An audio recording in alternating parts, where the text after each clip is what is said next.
Ghost story.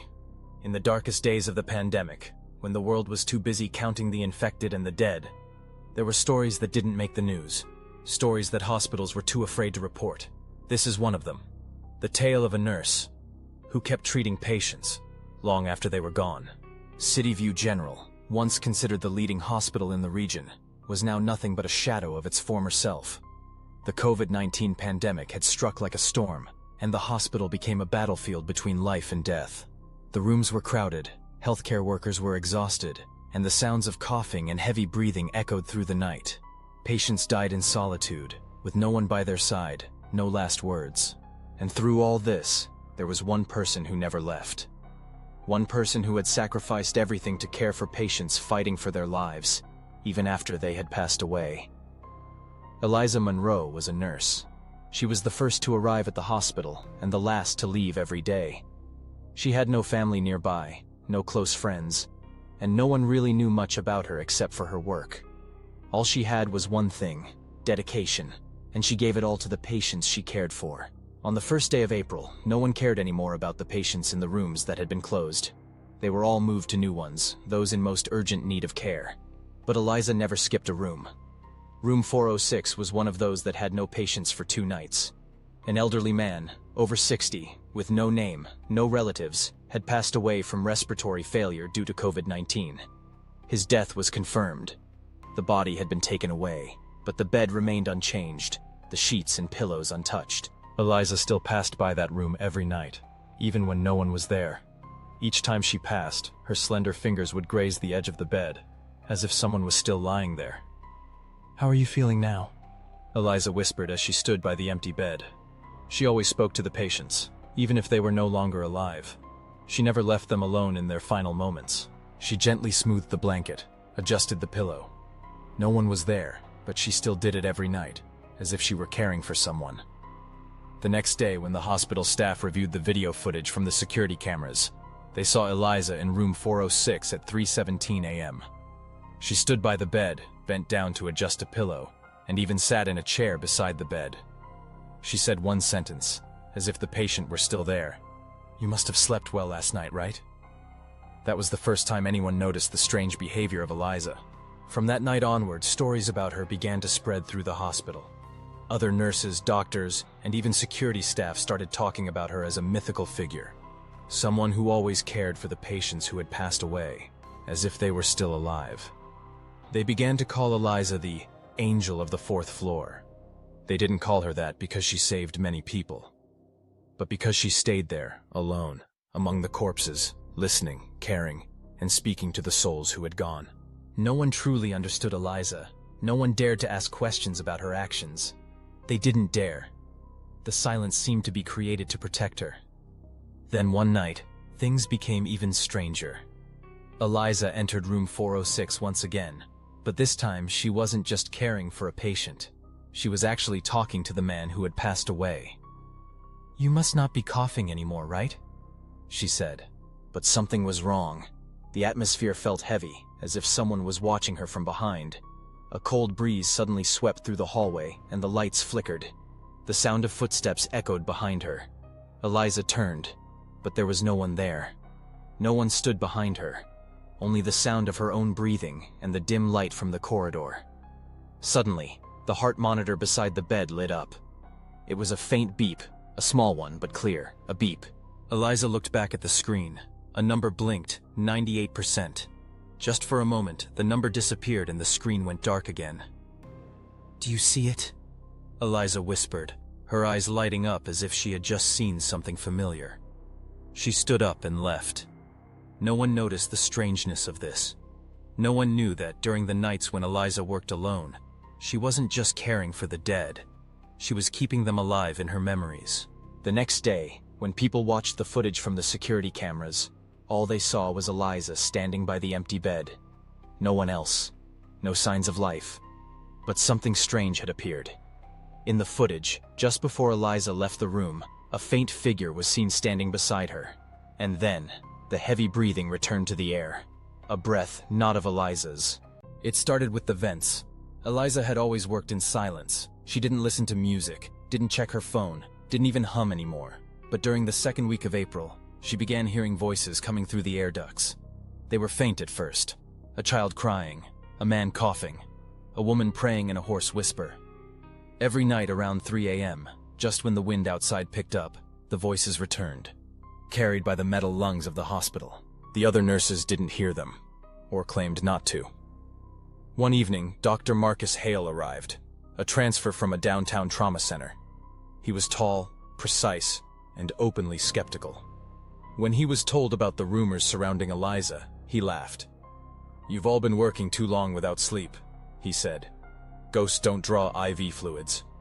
But Maria pulled him aside. "Watch her tonight," she said. "You'll see." So he did. From the observation window above the red zone, he watched Eliza move room to room. He noted how she paused at empty beds, nodded slowly as if listening, then adjusted things: blankets, pillows, machines. At 3:12 a.m., she entered room 412. Official records said it was closed. He checked the logs. No entry in 2 weeks. But she stayed there 20 minutes. And then, something on the monitor caught his eye. The oxygen saturation reader, powered off since March, blinked. Just once.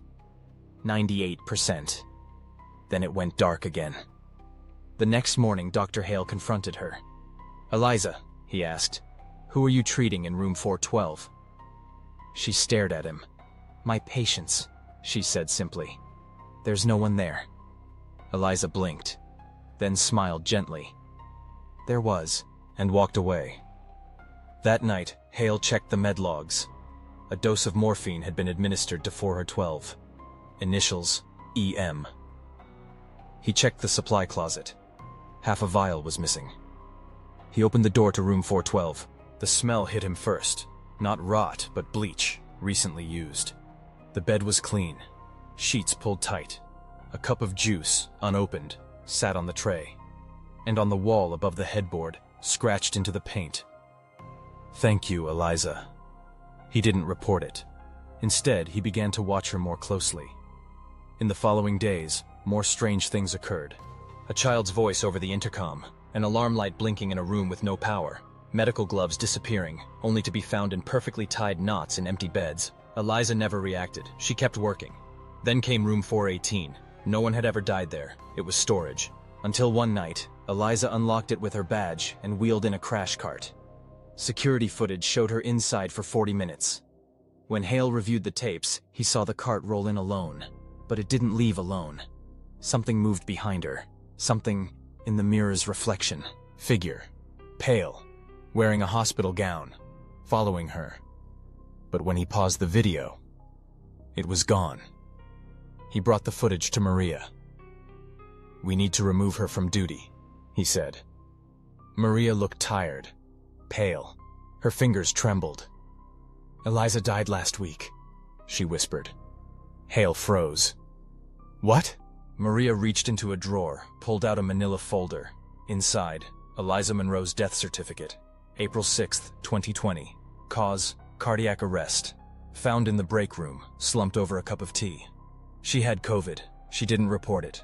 Refused to leave. She's not on payroll anymore. Her badge shouldn't even work. Hale staggered back. "Then who's been treating the rooms?" Maria shook her head, tears in her eyes. I thought I was imagining her. But she's still here. I see her. Every night." He ran. That night, Hale returned to the 4th floor. Alone. The lights flickered as he walked past room 406. He stopped. The door was open. Inside, the heart monitor blinked. Slow. Steady. He stepped closer. There was someone lying in the bed. Pale. Eyes closed. Hooked to a saline bag. He reached for the chart and froze. Name: Marcus Hale. Admission: April 12, 2020. Status: critical. He looked back at the figure. It was him, lying still. The door slammed behind him, and Eliza stood there. "You came," she whispered. "I needed to," he said, barely breathing. "I've been waiting," she replied. And then the beeping stopped. When Dr. Marcus Hale woke up, the lights were dim, and the silence was suffocating. He was lying in a bed on the 4th floor, hooked up to machines that hummed faintly, though he felt no pain, no tubes in his nose, no tightness in his chest, just stillness. Outside the room, footsteps echoed softly, steady, measured. He turned his head toward the door. Eliza stood there. Her nurse's badge hung slightly crooked on her uniform, and her face was calm, almost serene. "You were crashing," she said gently. I was... Hale stammered. "I came up here last night. I wasn't a patient." She nodded once. "That's what you thought." He tried to move. His arms felt heavy, as if the air had thickened. The heart monitor to his side still beeped, slow and steady. Then, for a second, it fluttered, then steadied again. "I don't belong here," he whispered. "None of us did, at first," Eliza replied. The room darkened slightly, as though something had passed between the light and the walls. Hale felt cold on his spine. "I'm not dead." She stepped closer, sat down beside his bed. "Neither were they when I stayed with them," she said. "Not all the way." "But you're not... This isn't..." He couldn't say it. She smiled faintly. "I died here. Alone. But I chose to stay." The monitor beeped once, then again, more slowly now. "Why?" he asked. Her eyes drifted to the corner of the room. There was no one else. The others were scared to touch them, to sit with them. They died with no hand to hold, so I stayed. One night, the voices came, and I listened. The door behind her creaked open slowly. From the hallway came soft murmurs, whispers, footsteps, then silence. And in the threshold stood silhouettes, not solid, not fully formed. A man coughing softly, a woman praying, a young boy holding a juice cup. All of them watched Hale. "I gave them what I could," Eliza said. "Care, comfort, memory." "They're not alive," Hale said, voice trembling. "They are what's left. Echoes, regret, fear, all that the pandemic carved into these halls." He looked back at the chart. His name, his signature, his vitals. "But I'm not like them." She looked into his eyes. "Yet you came here alone. No family, no friends, not even a goodbye." Hale swallowed hard. She stood up. "I won't keep you, Marcus. But the others, if someone doesn't remember them, they disappear." The whispers returned, louder this time, desperate. He looked toward the hallway again. Some of the shadows were fading. "She's right," said a new voice, familiar. Maria. She stood behind Eliza now, pale and weeping. "They're vanishing," Maria said. "I see fewer each week. No one remembers their names. No one ever came to claim their bodies." She turned to Hale. "But you do. You saw them. You cared." I'm not supposed to stay." "Then go," Eliza said. "But before you do, remember us." The shadows stepped back. The room grew brighter. Hale blinked. And then, he was standing in room 406. Alone. The machines were dark. The bed was empty. He looked down. His hands were trembling. His scrubs were soaked in sweat. The hallway was silent. He ran, down the stairs, through the empty corridors, out into the rain. He never returned to the 4th floor. But in his office drawer, he kept a notebook. Inside were names, dates, faces he remembered from the cameras, the files, the stories. He wrote them all. Room 406, James Keller. Room 409, Darius Tom. Room 412, Elaine Moore. Room 418, unidentified. Each week he'd sit in silence and whisper their names aloud. And sometimes, just sometimes, he heard a whisper back. On the anniversary of Eliza's death, he returned to the hospital. They'd closed the red zone. The floor had been renovated, painted white, new equipment, digital everything. But he walked to where room 406 used to be, and paused. In the silence, he heard it. The soft hum of a lullaby, and on the wall, scratched faintly beneath the paint, "Thank you, Eliza." And just before he turned to leave, a voice behind him. "You came back." He turned. She wasn't there, but the scent of tea, sweet with a hint of lemon, filled the air. Thank you, dear audience, for tuning in. Don't forget to hit the subscribe button and the bell icon to get notified of our latest videos. Goodbye for now. and we look forward to seeing you again in the next stories.